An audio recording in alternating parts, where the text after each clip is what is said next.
Good evening.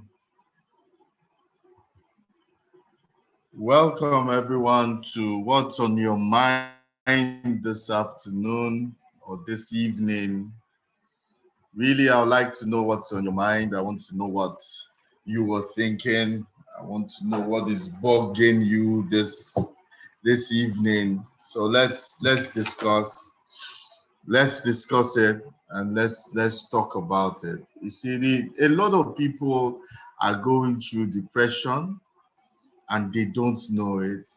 A lot of people are struggling when just one counsel, one word could have gotten them out of it. A lot of people are making mistakes when just one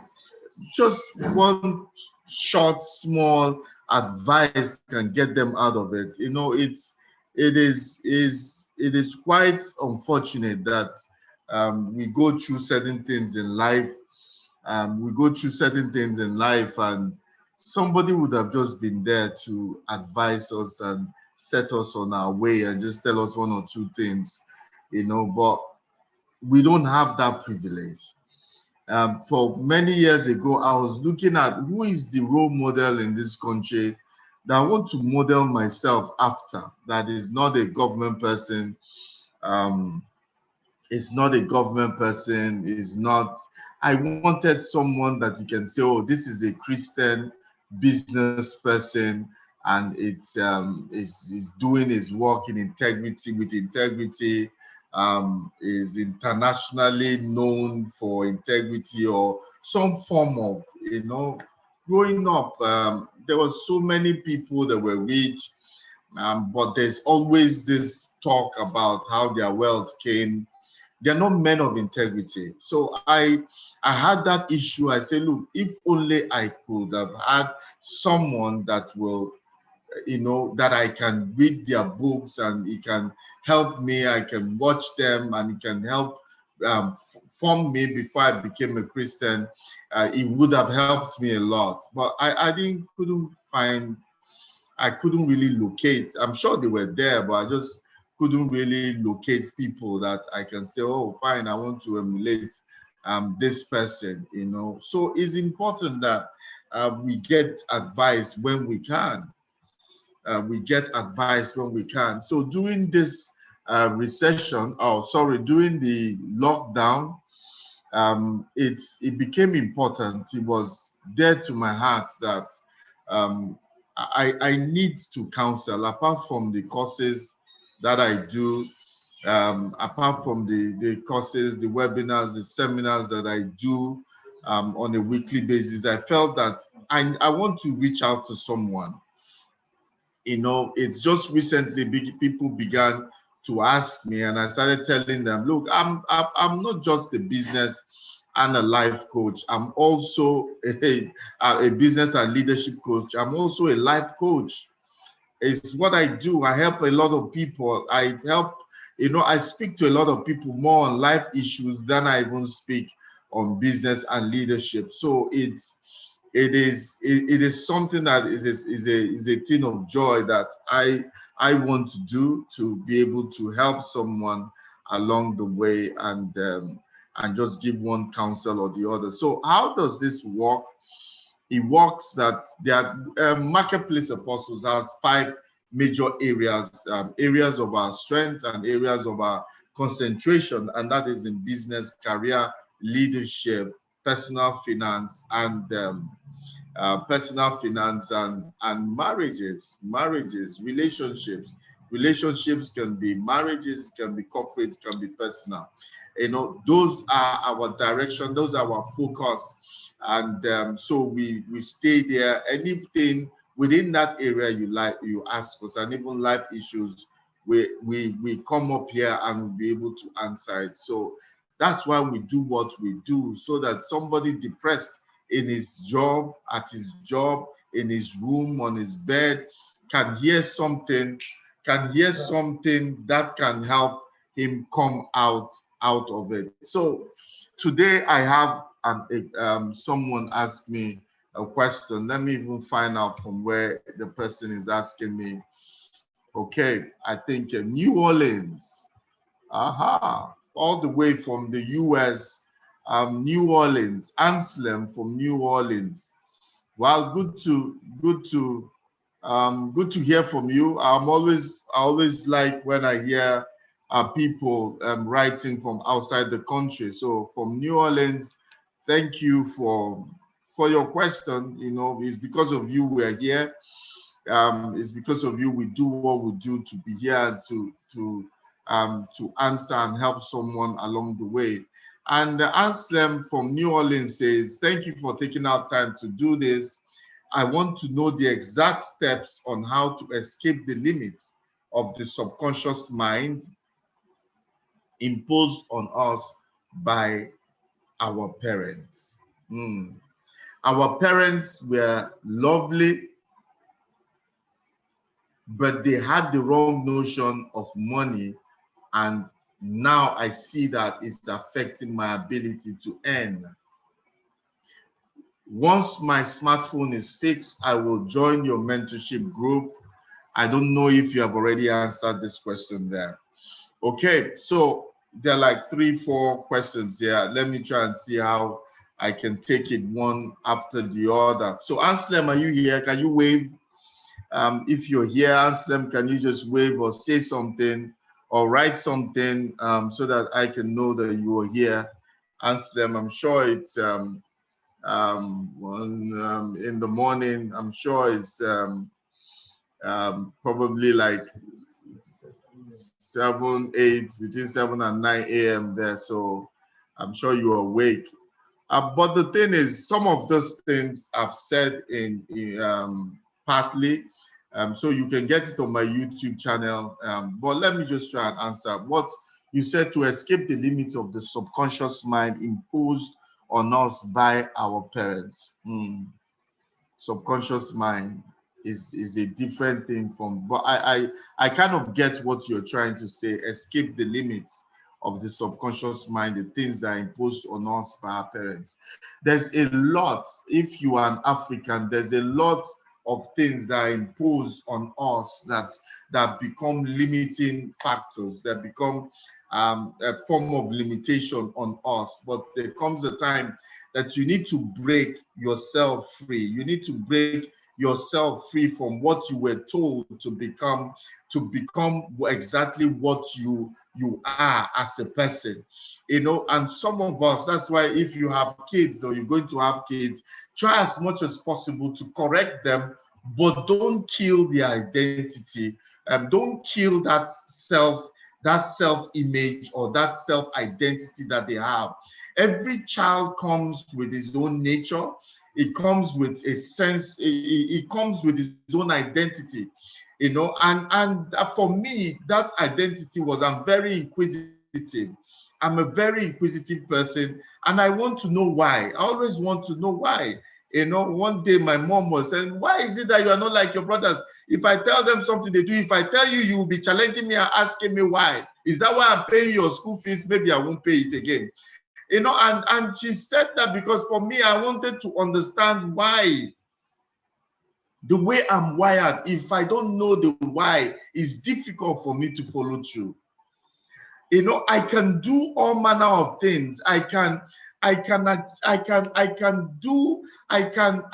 humble to a fault. I can do anything. I can give out all my money if I have an understanding of why I need to do that.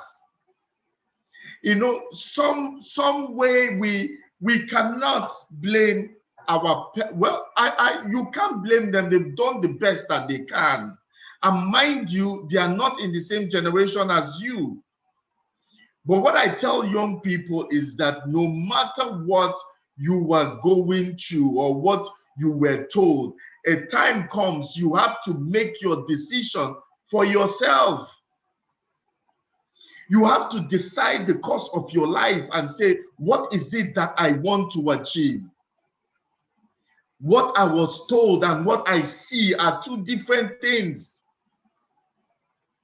What I'm hearing and what I am perceiving are two different things. What I want to be and what I was told, one is folk tale, I grew up having a lot of courage, boldness to do things. But I realized at times, in the evenings, some of the helps we have and some uncles and aunties will come and they will begin to talk about the village and the things that were happening in the village. And they will talk about this mermaid, how this mermaid did this. They're talking about evil things that we celebrate in our African culture to an extent. And what it does is that it projects fear right into children, and you begin to become afraid of what you cannot understand. You begin to become afraid of evil. Because sometimes I ask myself, is there no evil in the Western world? Are there no witches in the Western world? Why is it that we are carrying this witchcraft thing and an ancestral curse on our head? It's because this was what we were told from one folk tale, that is oral history being passed down from one level to the other, and it promotes fear. And fear is a limiting factor. It limits the way we think and we grow. I always ask that a 9-year-old here or a 10-year-old here and a 10-year-old in the Western world, when you speak to them, the 10-year-old in Western world doesn't understand. He might be afraid of the dark, but he doesn't understand voodoo, juju. He doesn't understand mermaid. He doesn't understand those things. He can even go into water to try to explore what is there. We don't do that. When a group of black people are around, if there's noise, everybody's running. But perhaps a white person might want to go and find out and say, what is happening? No, we don't wait. We don't wait. And those are some of the things that we were told as people. These are some of the things that we were told as people. These are some of the things our parents told us.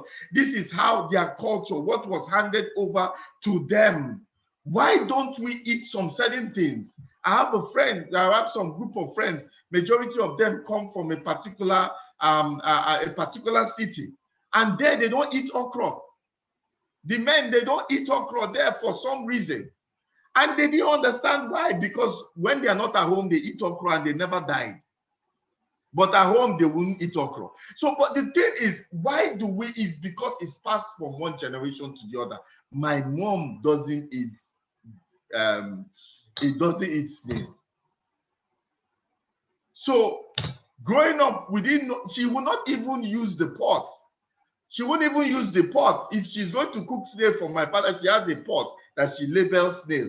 That's when she will use to cook for him, and he will carry it and put again. And until one day I asked him, why are you not eating snail? And when I got the reason, I shook my head. I said, you mean I could have this delicacy? I wouldn't eat it because of something like this.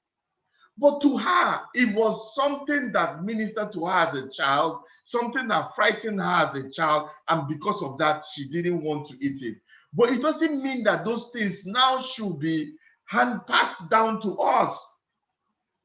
So it is a place that we need to ask ourselves a question, the way we were, our upbringing, the kind of house I was brought up in, you don't even hear noise. It's not a place you hear noise. You don't hear quarrel. You don't hear noise. Everything is done in an orderly manner. Until I came, I didn't understand why. I had to ask questions, but some of the things that were done, you see, you cannot, I realized that some of the things, we must be grateful to our parents for the things, the kind of life they gave us, the provision and all the sacrifices they made. But at some point, there were some things that were told. There's some things I learned, I gathered, were told that was not fitting into my lifestyle. It's not fitting in, that's not the word, was not even fitting into the dreams that I have. They say Christians should not enter politics. I had a problem with that, even without really understanding why. Christians should not become businessmen. Why? Politics is a dirty game. And business, there's no way you can be a businessman and make heaven. This was what I was hearing as a teenager. How is it possible? But these things, I want to live a good life. How come that some of those things, and I don't know, because you say is stopping you, is a factor now, is this wrong notion about money is affecting your ability to earn? I don't know what you were told, but I also came from an, I was in an environment where when I started being a Christian, I was in a, or when I became a believer, I've always been a Christian. When I became a believer, I was under the environment that the business, you have to work, and you work, church, and and you take care of some certain things. And that's all you do. One day I was telling my friends, I said, thank God for Christian men that their wives have not left them. Because Christian men are very boring. It's church, office, back. Church, office, back. Okay, maybe they go and eat back. So I asked myself, is it that becoming a believer means that you will not enjoy yourself? These are some of the questions that you need to ask yourself. See, as they say in Nigeria, life is one chance. We can't be more spiritual than God. We can't be more righteous than Jesus. God has given us opportunity to enjoy the things of life. He has given us all that pertains to life and godliness. And for those of us that have the Holy Spirit, it can either convict you or condemn you. No, it can't condemn you. No, it's not condemn. It can either convict you, or it can, what's the opposite of convict? Convict or it can either convict or commend. Convict, when you are in the wrong, you can't be condemned, because now it says, now there is no more condemnation to those that are in Christ. So it can either convict you when you are in the wrong, or commend you when you do what is right. So I realized that I have a mind of my own, and this mind, my mind sometimes is in conflict with how I was brought up. Which one will you take? I said to myself, every son is a nation, a community, a city, depending on how far he wanted to. Most of the cities and communities we have is somebody's name, is somebody that founded it. So so it means that if you as a person, depends on how far you will go. Men that have achieved great things in life are men that challenge the status quo, challenge where they came from, challenge their environment, and say, no, I want to be better. I want to have something better. You have to challenge what you know. I'm not saying challenge your parents, but challenge your way of thinking. Challenge those things. See, let me tell you, who you are is already inside of you. Perhaps you don't have the guts to confront it because maybe your upbringing is telling you is wrong. See, let me tell you something, Anselm. Once your inner yearning is in conflict with your background, please, or what you heard, please go with your inner yearning. Move with your heart, your discernment. The Holy Spirit speaks to you by discernment. It speaks to you. That gut feeling is on the inside. Follow your gut feeling more than what you were told. You are adults now. The sum total of your training has brought you to where you are. Your parents trained you, prepared you for adulthood. So now you are an adult. Chart your own course, because you're going to have your own children, and now you're also going to chart a course for them. Chart your own course. It's time to forget about the old and now forge ahead. Learn the good things from the old. Learn the good things from your parents, but move ahead. This is the kind of life that I want. I was told that I can never be a leader. I was told that I can never talk. I was told that I cannot impact knowledge. If I believed in what people said, my friends laughed me to scorn. One laughed and fell off a double bunk when I told him that I am called to leadership. and I'm called to speak. He said, you don't even speak here. We can count the words that you say, and you want to become a leader. If I had accepted it, if I have accepted it at that time, I won't be doing what I'm doing. I had 100% in my common entrance in mathematics and English entering secondary school. I failed one maths test. The first maths test in a new teacher started, and he said I would never do well in maths. And it was for a child that was 9 years old, it was an issue. And I said, but I passed in primary. He said primary school is not the same as secondary school. I believed him until the time I went to a senior. Thank God I went to, it was upper 6 then. It was the head boy. I said, this is what this is. And the man told me, the boy told me that is not possible. I said, this is what happened to me. This is what I'm saying. And he said, no, that if you set your mind to it, you will do it. I could have become bad in mathematics, not be able to do sciences because you just failed once. Failure is an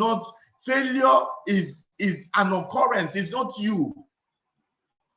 Once you learn the experience and the things that made you fail, then you can correct it the next time so that you can pass. There were many things I picked up growing up that I challenged. Today I'm speaking to you, and I'm speaking to people because I challenge certain things. I was born an introvert. I was born very shy, but I said to myself, I cannot remain in this way because inside of me, everybody that cannot talk and express themselves at one time, they are expressing themselves inside. They have desire. Don't think that people that can't express themselves are not talking on the inside. They are talking. They know what they want. It's just that they don't know how to bring it out. But I had to keep telling myself, this is who I am. This is when I dream, when I sleep, and this is who I see myself to be. But my real self is not. It's not cooperating with my dreams. So which one will work? I followed my dreams, and the rest of me had to cooperate. When I get back home, I become an introvert, but when I'm outside, I'm not. When I'm speaking, I'm not. So now I tell people I can play with both legs. I'm all things to all men. I can be an extrovert, I can be this, I can be that, I can be that. You can train your mind. You can train yourself to become that. Let me tell you, money is good. I don't know what you were told. Money is good. And you can have money the right way. Money is good, no matter what anybody tells you.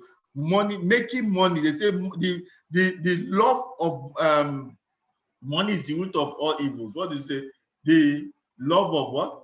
The love of money is the root of all evils. Not that money is evil. Money is neither good nor bad. It depends on who is handling it, the mind of who is handling it. So it is good for us. See, you can do more good with money than you can do with being broke. You cannot help you can't help your family, you can't help your parents being broke, you can't help yourself, you can't help your wife, you can't help your children, you can't help your city, you can't help your nation, you can't help your continent being broke. Don't you understand that when you come to life, God has given you people that you are responsible to giving them a better life? So when you don't develop yourself, those people are left stranded. Money is a good thing. Money is a good thing. It's now when you want to do everything possible to get money, that's when it's wrong. It's the motive behind getting money. I don't see anything wrong in trying to live a comfortable life. It's in the mindset. I challenged everything. I think 2 instances. Maybe some of you, if you come from, some of you, I have one is here watching me, but I'm going to say, because it's an experience that I had as a teenager, as a 14, 15-year-old. I went to my village with my dad, and he was sitting with kings of our tribes, and he was sitting there, and there was, someone came to report and said there was that some people are encroaching into our land, the land they gave. They have Igbo quarters. So the land they gave, because we had people they used to call Igbo, and that they give them a portion of land and they say, okay, come and they farm, and some of them entered into another, and they were saying that those Igbos that are there, and I did not understand what it means. What are we? I didn't understand. Those Igbos, how do you mean? Who are we? What are we? And I asked, I didn't know when it came out, because I was serving them. I said, so what are we? My name is Uche, is an Igbo name. My surname is Uche. All my native names are Igbo. You can draw meaning from them, but yet you say I'm not Igbo. It doesn't make sense to me.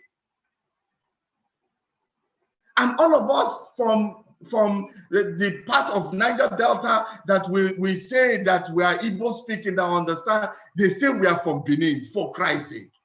We all have one argument that we are from Benin. Check the Benin history. There is nowhere that Igbo was Benin or Benin was Igbo. There was nowhere. There are two cultures and two languages that met, because Benin was like the superpower at that time of Great Benin Empire. So everybody was gravitating towards there. There was no way we were Igbos and we were Benis, and no way Benis were Igbos. It's not possible. So how come, because of migration now, you tell me those? I didn't understand. And I said that, and guess what? My father is vocal. He's not the type that will, when a child it is ready to correct you in public everywhere. But my father didn't say a word. That was the second time it was happening that I said something. He didn't say a word. It was one that was trying to educate me. Out of respect, I did not answer him, but my father didn't say a word. Until today, till he died, he didn't say a word. Another time, this one I was even 12 or 13. In my native tongue, when you want to refer, oh, my brothers, my elder brother or elder sister, the literal translation in my religion, in my native tongue, is the one that is greater than me. So when I want to, maybe they say, your senior brother say, don't touch this water. When they ask you, sir, the ones that are greater than me said I should. And I say, you cannot be. No man determines greatness, is God. And they were looking at me and said, how can you say one that is greater than me? Who does that? You can say one that is older, but that translation means that I am more than you in all things. I've had a cousin tell me I'm older than you. I say, yes. He said that, but I'm greater than you. I say, no, you are not. Till today, he's not greater than me. Do you understand? You have to question those things. If you don't, you will just transfer that same thing to your children, and it continues. There has to be a time that you need to draw the line. You need to draw the line. The house that I live today, when I was 9, 10, I had a picture. I was telling my first son, in trying to teach him the power of the mind, I said I had a magazine then. The house I'm living is exact replica of that house that I was believing. I wasn't a Christian then or a believer, but I was always looking. I said I would like to live in that house. I used to do things and say things, and my mom would tell me, Uche, big eye, you have big eye, big eye. But today, everything I do is big. I hate small things. I hate that word small. I don't do anything small. I have everything 2, 3, 4. Let it just be there. I like abundance. I like it. So you see, the big eye boy is doing big things. But if I have agreed and I say, okay, mom, okay, mom, and I begin to do small things, inside of me is yearning to do big things. But I understand my mom's perspective that this boy should not go and call police for us. Let him not go and do something that will bring police here. You know, she's afraid that I might go and do something that will tarnish the image and the name of the family. So I understand where she's coming from. But they say that a vessel, a ship that has not left the harbor sails to nowhere, has no destination. So you cannot remain in the harbor and say, I'm going to be a great ship. You must go out there. You must be able to do things. So sometimes you give your child a toy and the child is pieces that toy. Even though you're upset that you just bought it. Just all parents, that those of you that bought toy, thank God has delivered me from toy period. All those of you that are buying toy, when your child destroys your toy, just bear it. It's part of parenting. You have to lose money in that way because you don't know whether it's an engineer that you are giving birth to that is inquisitive to find out how things are done. You see, the mind is a very powerful thing. It's a very understand money. Money is good. Luke 16 says that the children of this world in their own way are wiser than the children of light. Why would Jesus make that kind of statement? So it means the children of this world are wiser than the children. Why would he make that?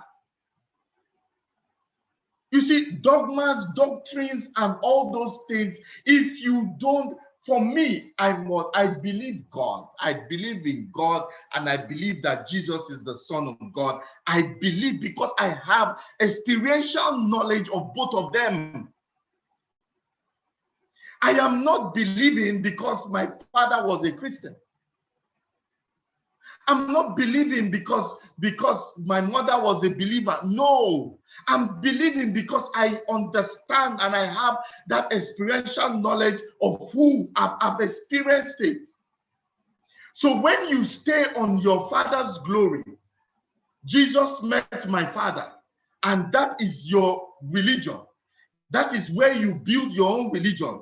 You will always give glory to what God did for your father, and you will never have any testimony of your own. Testimony is personal. Belief is personal. You see all this one, we want to kill ourselves for religion. It is a personal race. Every man will meet his God. They will not say all the Christians in Rivers State, it's your turn to meet God. No, one-on-one.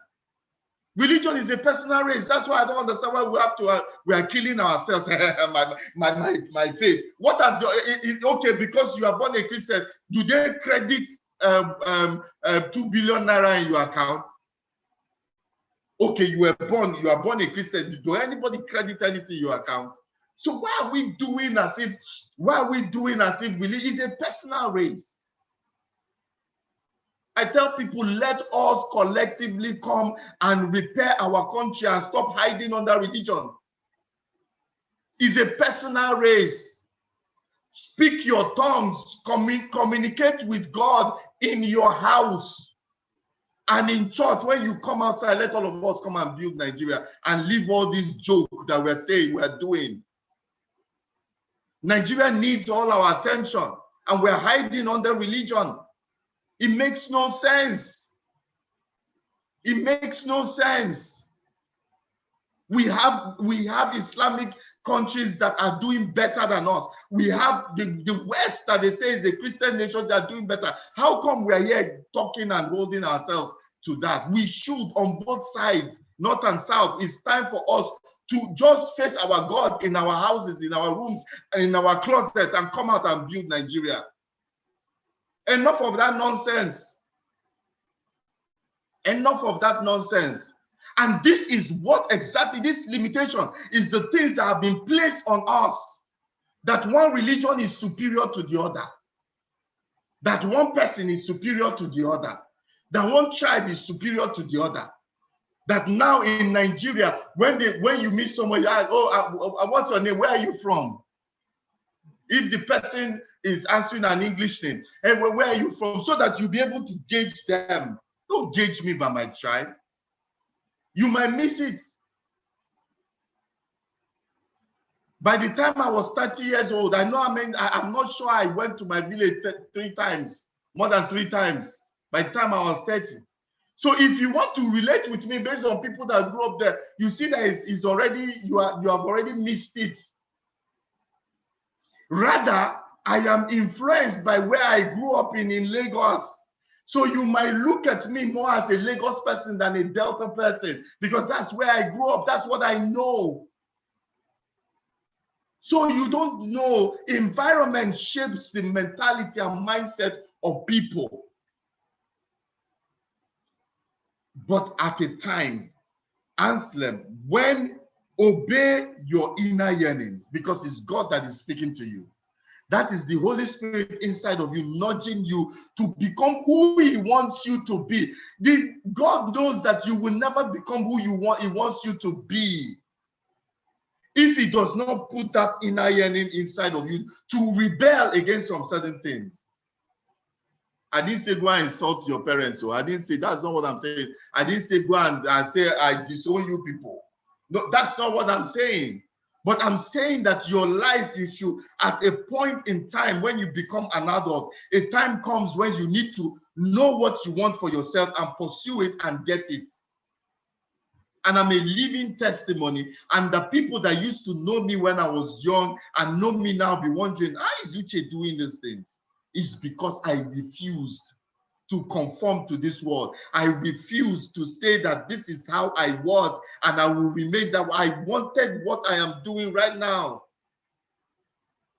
It's all I lived for. It's all that I hoped for. So it was easy for me to make that decision. And I tell you, Anselm, today, make that decision for that inner yearning that is inside of you. You will not miss the mark. And even if you fail at times, don't say, hey, it's because my parents. Continue until you succeed. I've not seen somebody that got to greatness by getting it the first time. Then it means that the goal was very short, was very shallow. Decide what you want. To follow your heart or to follow oral history or to follow folk tales. Follow your heart. Because who you are is only your heart that you have. God does not give two people the same heart. Your thumbprint is only you. Nobody can have it. Your voice print is yours. Nobody can have it. So the same, your life is yours. Nobody should be able to, after a while, people can advise you, but only you determine the course. So whether you fail or succeed, said, I did what was on the inside of me. And anytime you go with your gut feelings, I tell you, you never fail. You will never fail. I'm a living testimony of that. You will never fail. And you say it's disturbing, we're making money. I don't know how. Anselm, I don't know how, but money is good. Money is not evil. Politics is not evil. Make money. There are many people making money. You see, to make money, you have to understand what is money. How does money work? How do I get money? The first step gets, how do I earn? Once you know how to earn, then you understand how to save so that you can have some to invest. And how do I discipline myself so that I'll be able to save? This is what is called financial intelligence and discipline. Financial intelligence talking to you about money. You can learn all these things on the internet. You are even in New Orleans. So you have everything at your disposal to learn about money, to learn about business, to learn about investment. All these things you can learn on YouTube and chart your course. Money is good. It's good to live well. Okay, and you said, I don't understand how, but in case you can still also send me a question how you can earn, how it has affected your ability to earn. So maybe I'll be able to throw more light on how you can get past that. But your question, I can only answer it to this level, because this is what you wrote, and I don't know you personally. So all you just need to do is, if you want to ask me more questions, please go and you can put it out here on my DM. I will get it for you. I will get it. Then once you said once your smartphone is fixed, you will join my mentorship group. Yeah, it's there. My mentorship group, if you want to join, is Linktree. You can, on your system or anywhere, if you want to join my mentorship group, is follow the link, Linktree / Uche Onoche, is linktr.ee. Daniel, please put it on Facebook and on Instagram. Linktree, linktr.ee / Uche Onoche, one word. If you want mentoring, what is the difference between mentoring as I'm doing now and there they can ask me questions and I can reach out to them personally, and if need be, we can talk on the phone. But here I don't have any personal contact with you. So if you want to belong to that group, or if you know someone that wants to belong to that group, please forward this link to them. Also, for those of you that came, just do me a favor. I run webinars on business leadership, career, business, personal finance and relationships, every Monday. If you know someone that's in this category, this is our focus at Marketplace Apostles. So if you know someone that wants to be part of it, we are now in a leadership series. We've done business series. Now we're doing leadership series. So if you know someone that wants that, or please forward it to all your contacts. Just help me just forward it to those of you on Instagram, on Facebook, to those of you here on Zoom with me, and also on YouTube. Please just help us forward this advert when you get them. Just like us on Facebook, Uche Onoche. We have 3 Uche Onoche Marketplace Apostles also making Nigeria. If you like us, you will get us. You'll be able to get all the things that we do on social media, so you can be part of it. Most of all the things that we do here is CSR, is free to help people. But if you want personalized trainings and courses, we already have courses that all you just need to do is just buy the courses. If you go to ucheonoche.com, you will see our courses there. Some courses you see, I have ebooks there. I have audio tapes there that you can buy. So you just it costs almost next to nothing that you can use and play and transform yourself. Anselm, you can go to my YouTube. Most of all these teachings are already on my YouTube channel. It's just Uche Onoche channel on YouTube. You will see all that. So Anselm, I hope I have been able to help you. If you want more questions, if you have more questions, you can ask. And for the rest of us that showed up today, I hope to see you on Monday by 5 p.m. Nigerian time. We're dealing with the topic on leadership. What topic are we doing, Daniel? What topic are we doing? Have I given it to you? Okay, I think we're talking about emotional intelligence for leaders. You know, most of us know about emotional intelligence, but now emotional intelligence for leaders or for leadership, you know, we're going to discuss that because we are talking to leaders now. So we're going to discuss that on Monday. Then next Wednesday, I'll come up and I'll answer the questions of those that put them out there. So until I see you on Monday, so please enjoy the rest of your week. Keep safe and be safe. Try and keep, there's quite a lot of insecurity in our country. But I just please keep safe, watch the places that you go. And I pray that God will guide and see you through. So have a good night rest this Wednesday, and God bless you guys.